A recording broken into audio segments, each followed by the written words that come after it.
Pinuna ng netizens ang pagtayo ng isang resort sa sikat na Chocolate Hills sa Bohol na idineklarang protected area.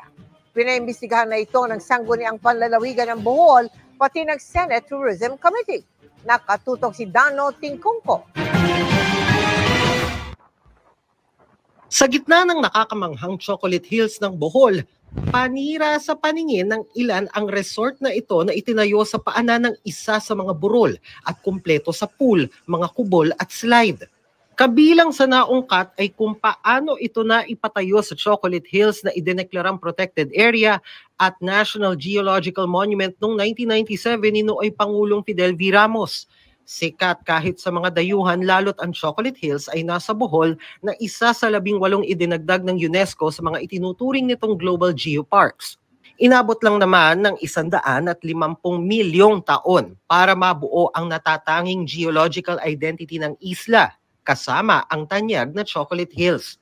Pero sa loob lang ng ilang buwan, ang tahimik na tanawin noon ginimbal ng bagong resort na nag-host pa ng swimming competition ngayong taon.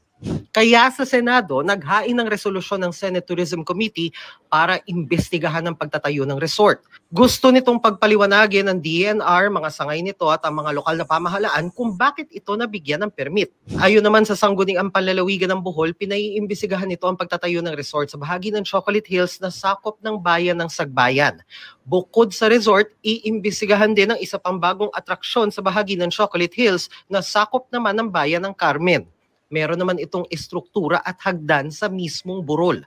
Bagamat sakop ng pribadong lote ang mga estruktura, ayon sa Bohol Provincial Government, may mga batas na naglilimita sa kung ano ang pwedeng itayo dito. We have already sent our recommendations and requests to the DENR to hold in abeyance or to stop any construction within the protected area. As of now, we have not received any official written comments or feedback from the DENR, and so with the result of their investigation regarding the Captain's Peak Resort. Sabi ng DENR, kung natituluhan ng bahagi ng Chocolate Hills bago ito ideklarang protected area noong 1997, kikilalanin daw at irerespeto ang karapatan at interes ng pribadong may-ari. Gayunman, pwede raw patawan ang lugar ng mga pagbabawal at regulasyon sa kung paano ito gagamitin at ide-develop na idedetalye sa Environmental Impact Statement bago pa ito isyuhan ng Environmental Compliance Certificate o ECC. Sa kaso ng resort, ayon sa DENR, inisyuhan na raw ito ng closure order noon pang September 6, 2023 at notice of violation nitong Enero dahil walang ECC. Nakaamba na rin ang inspeksyon sa lugar para ipatupad ang closure order. Under the local government code, it's the municipal government that has the primary duty to issue the cease and desist order also and maybe a closure order. Kasi sila din ang nag-issue sa building permit and the mayor's permit. The governor, sa provincial government, we can do our supervision making sure na enforce talaga ng municipal government ang batas. Patuloy pa rin hinihinga ng panayam at pahayag ng GMA Integrated News ang may-ari at pamunuan ng naturang resort. Para sa GMA Integrated News, Dano Tingkungko, nakatutok 24.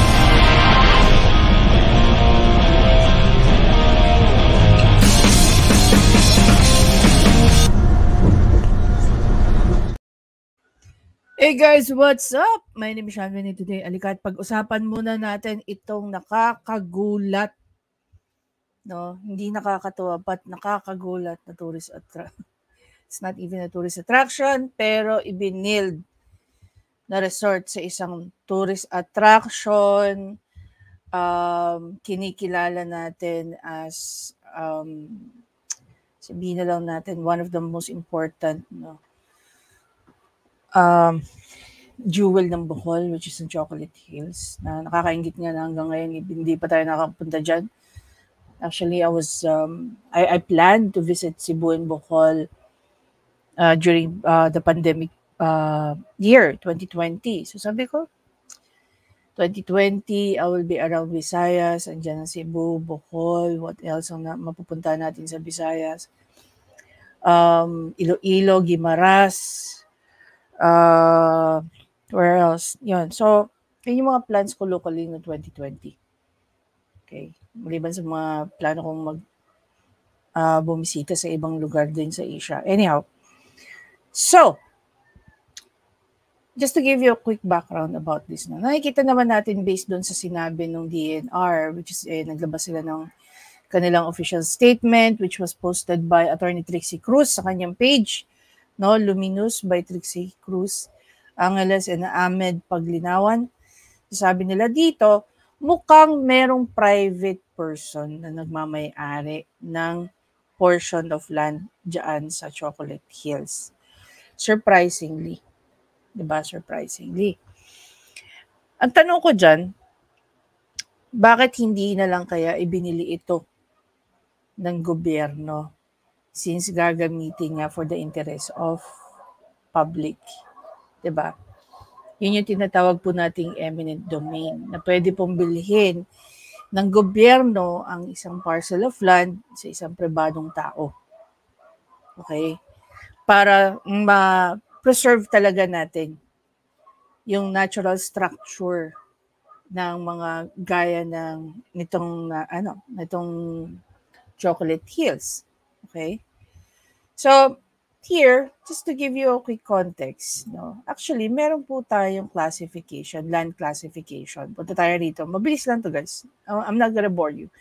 So, meron tayong land classification. Ito nakikita yung AD dito. Ang tawag po dito, alienable and disposable. So, basically, pwede po itong ibenta. Pwede po itong ariin ng mga pribadong tao. Ito lang ang pwede. Okay? So, forest land, mangrove, national park, reservation, and unclassified. So, kukunti na lang po ang unclassified natin. So, dito sa map ng Bohol, as our example right now, makikita nyo rito na marami naman areas na alienable. Okay? So, lumalabas tuloy na dito sa part na to,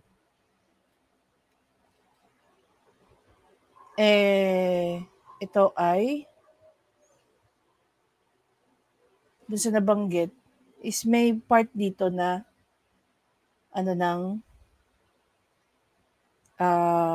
tawag dito, Chocolate Hills, Carmen at saka Dagohoy. Dito daw located yung Carmen at Dagohoy. Dito daw located ang Chocolate Hills. At dito rin sa map, lumalabas na ito po ay alienable and disposable. Okay? So, let's say na lang, no, for the sake of argument, meron talagang nagmamay-ari ng property kung saan tinayo yung tawag dito, yung resort. Pwede mo bang pigilan yun sa pagpapatayo ng kanyang resort? Kung lumalabas naman dito sa provincial map ng Bohol na ito ay classified as alienable at disposable. Diba? Oh. Masasabi mo ba na may paglabag ang may-ari sa pagpapatayo? Masasabi ba natin na yung mga officials, yung mga taga-DNR, hindi sila pwedeng magbigay ng permit kung as declared na ito po ay isang alienable at disposable? Diba? Yun yung natin. Kasi we have to understand it. Hindi rin natin pwedeng sabihin na, may paglabag lahat dyan. Siyempre, babalikan tayo ng may-ari ng property. Declared to alienable at disposable. So, ibig sabihin, kung anong gawin ko rito, gagawin ko. Diba? Yun ay kung nabigyan ako ng mga permit. Now, base nga dito sa sinabi sa 24. So, sabi nga rito, no, yung area daw kung saan pinatayo yun is a protected area in a National Geological Monument. Ano ngayon yung karapatan ng may-ari ng property na yun? Doon sa kanyang property, kung ito naman ang sinasabi, or ito yung consideration doon sa property niya. Di po ba? Alam niyo po, yung pagpapatayo ng mga structure, okay? Kahit lang sa simpleng magpagawa ka ng bahay, marami kang dadaanan na tao para lang makakuha ng iba't ibang klaseng permit, including yung building permit. Tama? Ang tanong, alam nung nag-issue ng building permit na magtatayo ng property sa isang protected area, bakit niya binigyan ng permit? Kasi ang hinahanap lang dito, wala raw ECC permit. Yun lang. Pero kung babalikan natin, magbabacktrack tayo, paano nakapagpatayo yan? Lalong-lalo na, nagkakaroon po muna ng mga inspection yan even before nag-i-issue ng mga building permit.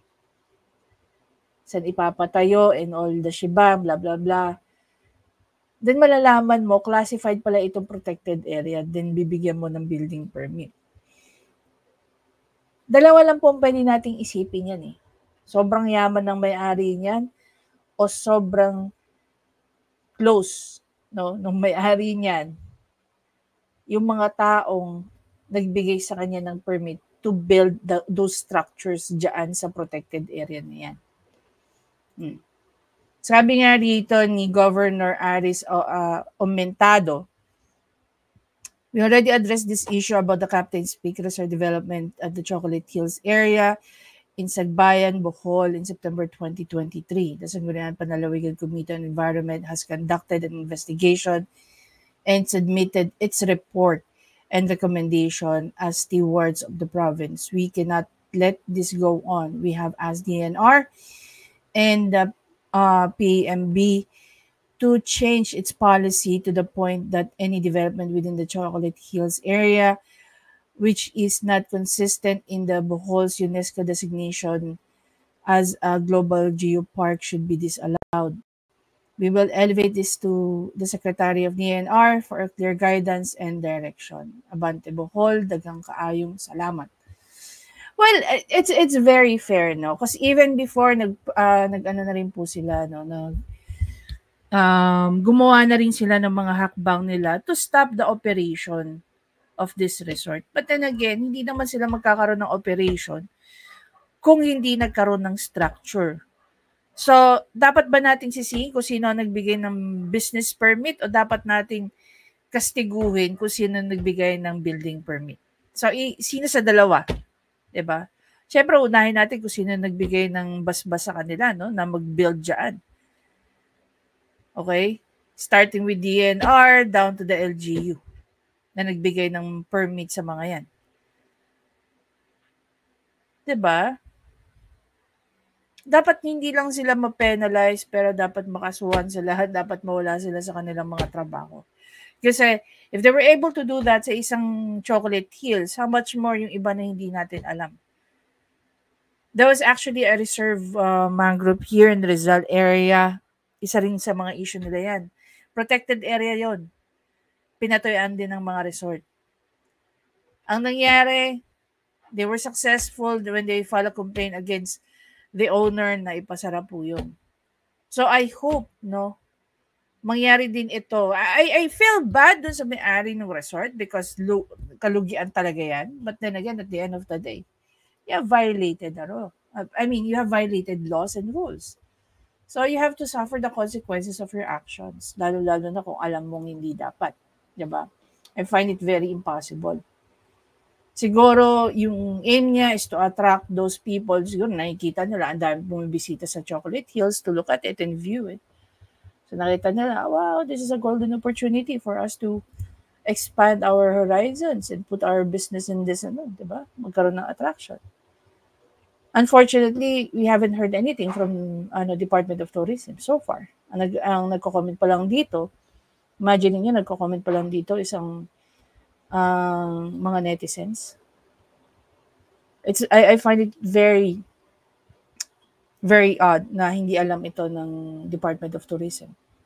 How much more ang LGU? Diba? Yan ba nag-ooperate since they're offering, tawag dito, they're conducting business?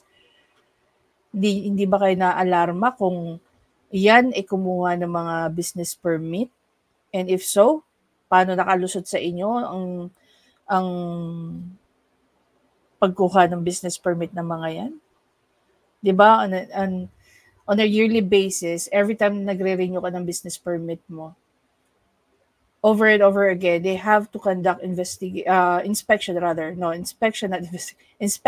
even before they actually